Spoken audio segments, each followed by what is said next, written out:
তাহলে জাহান্নামের দিকে এত দ্রুত কেন যাচ্ছিলে? ওই ব্যক্তি উত্তরে বলবে, হে আমার প্রতিপালক, দুনিয়াতে বেঁচে থাকাকালীন আমি আপনার হুকুমগুলোর প্রতি আমল করতে পারিনি।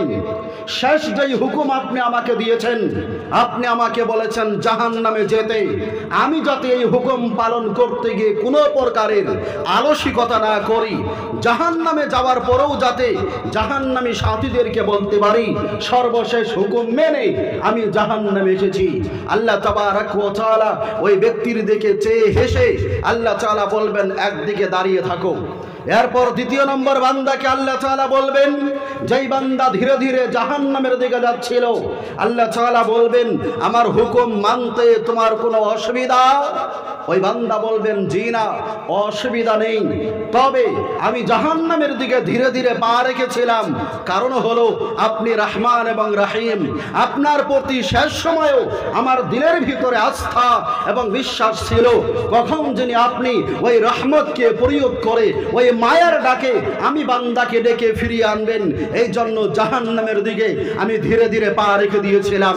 আল্লাহ তাবারক ওয়া তাআলা ওই দুইজন বান্দার কথাকে শুনে হেসে আল্লাহ তাআলা বলবেন, শোনো, শেষ মুহূর্তে আমি আল্লাহ তাআলার যেই হুকুম তুমি মেনেছো, এর কারণে আমি আল্লাহ তাআলা খুশি হলাম। এবং কি দ্বিতীয় নম্বর বান্দাকে আল্লাহ তাআলা বলবেন, তুমি যে আমার রহমত এবং মেহেরবানির উপর এখন পর্যন্ত বিশ্বাস রেখেছো, আমি আল্লাহ তাআলা দুইজনের প্রতি খুশি হলাম, তোমাদেরকে জাহান্নামে যেতে হবে না, যাও বান্দা, আমি তোমাদেরকে জান্নাতের ঘোষণা করলাম। সুবহানাল্লাহ।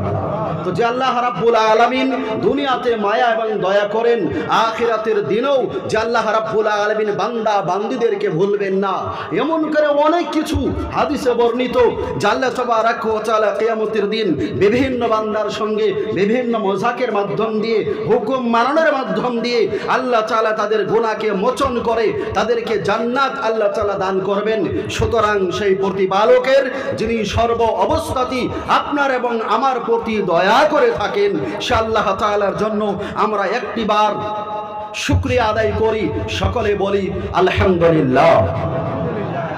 দরুদ ও সালাম বর্ষিত হোক নবী কুলের সেরা নবী, যে নবীর দাওয়াতই ছিল, হে মানব সম্প্রদায় বলো লা ইলাহা ইল্লাল্লাহ, এবং এই কালিমার মাধ্যম দিয়ে তোমরা সাফল্যমণ্ডিত হবে।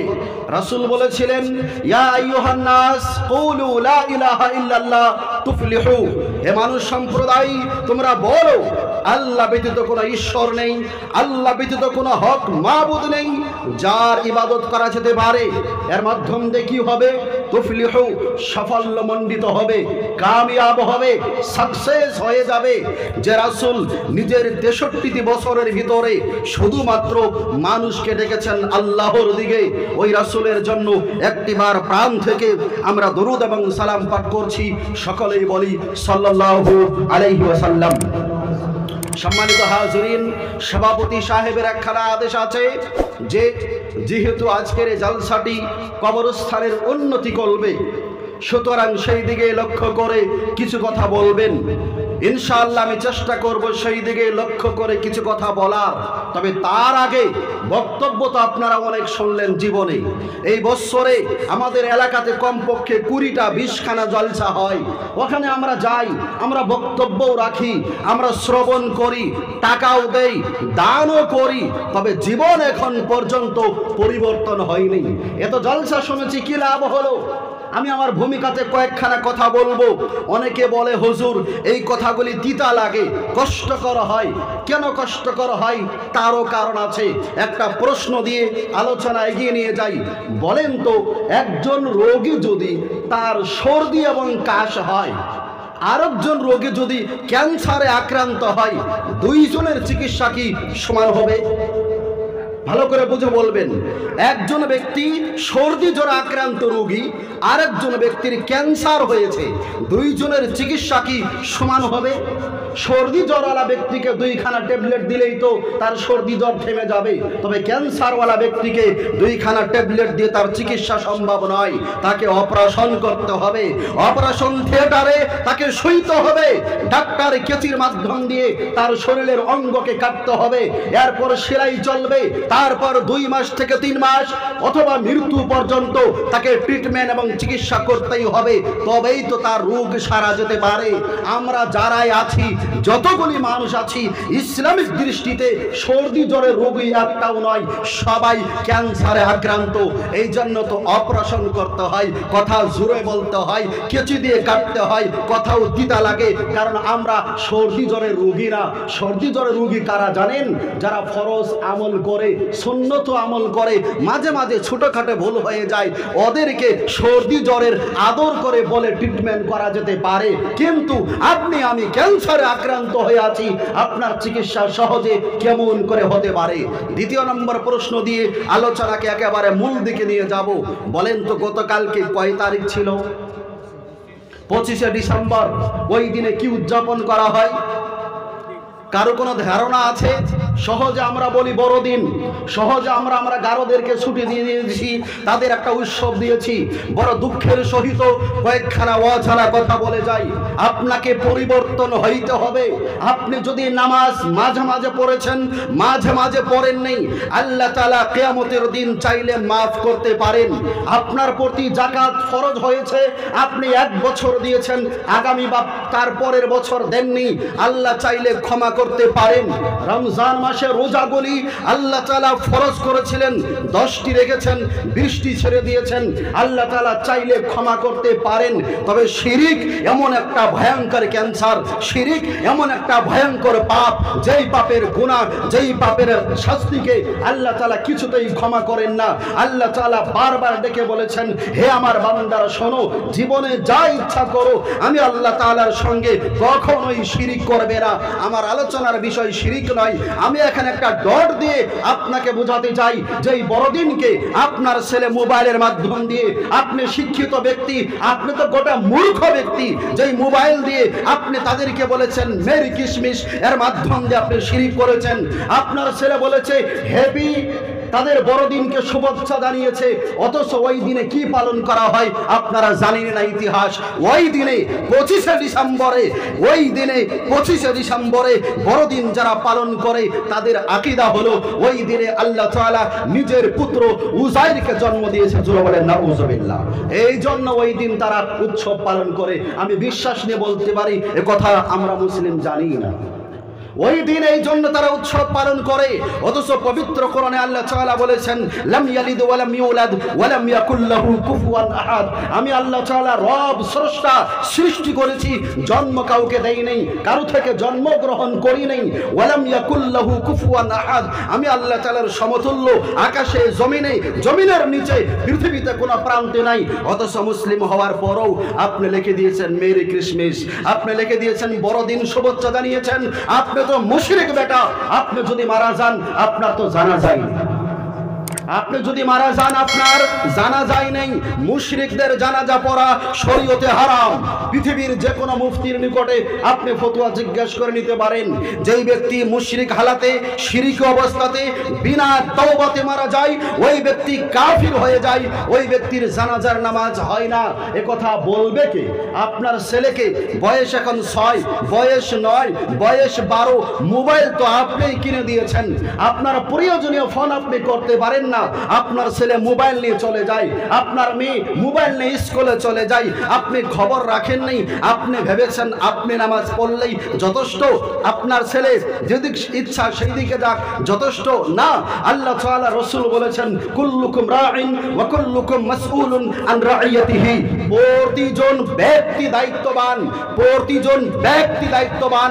শিক্ষক ছাত্র ছাত্রীদের জন্য দায়িত্ববান ব্যক্তি, পিতা সন্তানদের জন্য দায়িত্ববান ব্যক্তি, বড় ভাই ছোট ভাইদের জন্য দায়িত্ববান ব্যক্তি, মা তার সন্তানের জন্য দায়িত্ববান মা।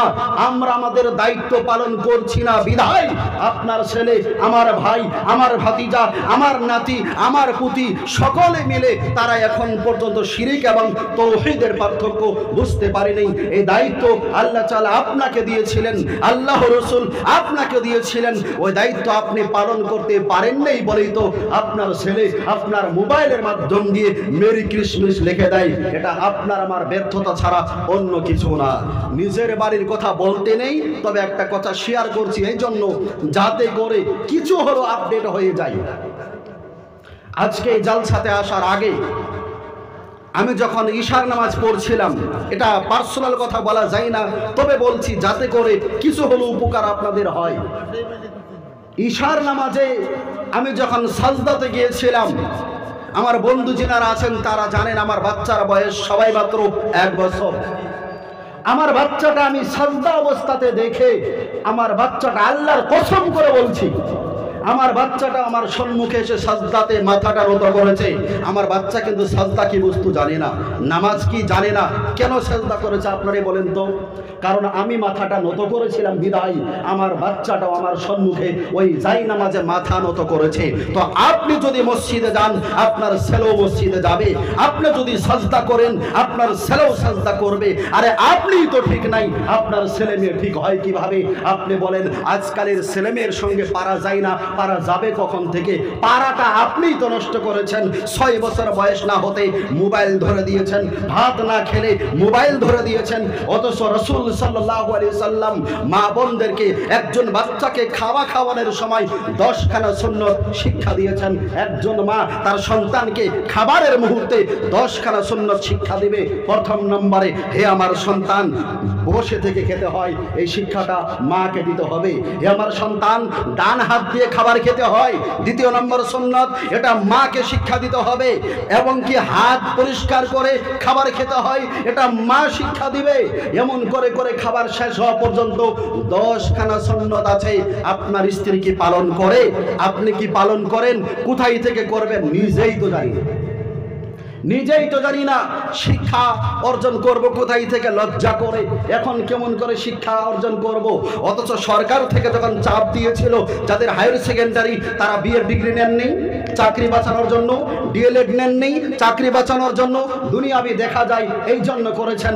আল্লাহ তাআলাও তো শিক্ষার জন্য কোনো বয়স দেননি। আরে প্রথম ব্যক্তিকে আল্লাহ তাআলা কোরআন শিখিয়েছেন, ওনার তো বয়স ছিল 40 বছর।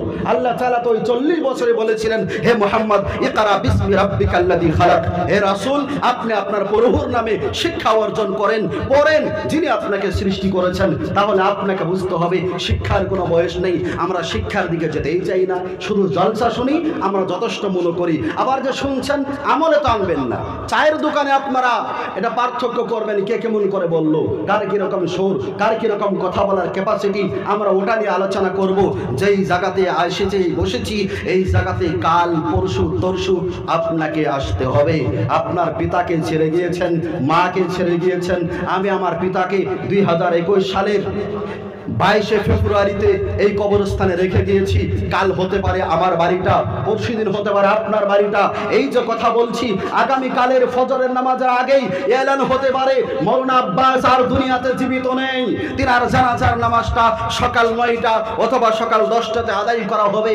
আপনাদের জানাজার নামাজে অংশগ্রহণ করার জন্য দাওয়াত দেওয়া হলো, এমন এলান তো সর্বদাই শুনি।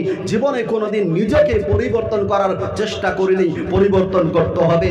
লম্বা বক্তব্য নয়, যতটুকু কথাই আমি বলেছি, যদি তার প্রতিও আপনার ধ্যান ধারণা যায়, এতটুকু কথাই আপনার জন্য জান্নাতে যাওয়ার জন্য যথেষ্ট হতে পারে ইনশাআল্লাহ। আর সারা রাত শুনলেন, আমাদের এলাকার একটা বদ অভ্যাস, 9টা না বাজলে লোক আসে না, 9টা না বাজলে বক্তা তোলা হয় না। ওই 2, 3, 4টে পর্যন্ত জলসা হয়, ফজর নামাজ একটাও পড়ে না, বক্তাও না, শ্রোতাও না, মুসল্লিও না। মসজিদে কোনো কোনো মসজিদে তো এরকম রিপোর্ট আছে যে মসজিদে আজানও হয় না, অথচ ওই দিনের সভাটা মসজিদের উন্নতি গল্পই ছিল।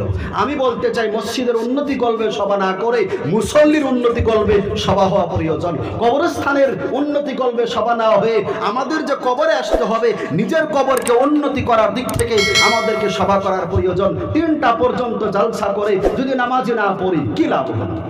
যদি ফজরে না যাই কি লাভ হলো? এতটুকু কথা ভূমিকাতে ছিল। আপনি চিন্তা করবেন, এখনো আপনি বুঝেন, এখনো আপনি ভালো মন্দ বুঝেন, এখনো দেখতে পান 1 আর 1 2। এখনো আপনি জানেন সূর্য পশ্চিম পূর্ব থেকে উদয় হয়, পশ্চিমে ডুবে যায়। যেই দিন পশ্চিম থেকে উদয় হবে আপনার কথা আল্লাহ তাআলা গ্রহণ করবেন না। যেই দিন মালাকুল মাউত আপনার কপালের উপরে বসে যাবে, ওই দিন আপনার কথা আল্লাহ তাআলা শুনবেন না। অথচ সেই দিন প্রতিজন বান্দাই চিৎকার করে আল্লাহ তাআলার নিকটে সময় চাইবে। ওই ফেরেশতাকে বলবে, কিছু সময় আমাকে দাও, কিছু মোহলত আমাকে দাও, আমি আরো বাঁচতে চাই, নেক আমল করব। তবে আল্লাহ তাআলা ওই সুযোগ দ্বিতীয়বারের জন্য পৃথিবীর কাউকে দান করবেন না। সুতরাং মরণের কোনো বয়স নেই, মরণের কোনো সিরিয়াল নেই, মরণের কোনো সময় নেই। যে কোনো মুহূর্তেতেই মরণ আসতে পারে। এই মরণ নিয়ে কিছু আলোচনা আপনাদের সম্মুখে করবে ইনশাআল্লাহ। আল্লাহ তাবারক ওয়া তাআলা মানুষদেরকে বানালেন, জীবন দিলেন। তবে জানার বিষয় হলো আল্লাহ তাআলা প্রথমে জীবন দেননি। আল্লাহ তাআলা প্রথমে মরণ সৃষ্টি করেছেন, অরপর জীবন সৃষ্টি করেছেন। লজিকটা কি? লজিক হলো মরণটা পুরানা, প্রথমে যেটা হলো ওটা হলো পুরানা, ওই দিকে আপনাকে ফিরে আসতে হবে। এই জন্য আল্লাহ তাআলা মরণ থেকেই মানুষকে জীবন দিয়েছেন। জীবন থেকে জীবন আল্লাহ তাআলা দেন নেই, মরণ থেকে, নাথিং থেকে আল্লাহ তাআলা সামথিং অথবা এভরিথিং আল্লাহ তাআলা